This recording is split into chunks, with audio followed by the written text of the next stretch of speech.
اليوم نشوفو كيف une cire 100% naturelle, hyper élastiquée. On va tester ensemble هدية على مارك ميلا au miel pour tout type de peau. ندير l'appareil في الماكسيموم ومن بعد كي تذوب نخدم بها وهي في الميديوم. هدية سي une cire اللي تذوب تمتم، نستناها تعقد شوية، ندير لا لوسيون افون ايبيلاسيون باش نحضر البشرة ومن بعد لو تالك. هو يكون une barrière entre la peau et la cire باش هكا نجبدو غير الشعرة وما نجبدوش الجلدة تاعنا.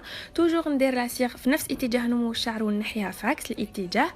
وهذه سي اون سيغ ايبر الاستيك، حتى المبتدئات اللي ما يعرفوش يديروا لا سيغ تجيهم سهله، ما تتكسر ما تتقطع. نعطيكم اون بتيت استوس. هنايا كانت نحات من قبل بلو غازوار ومن بعد الشعر كل وحده واش من اتجاه ناض.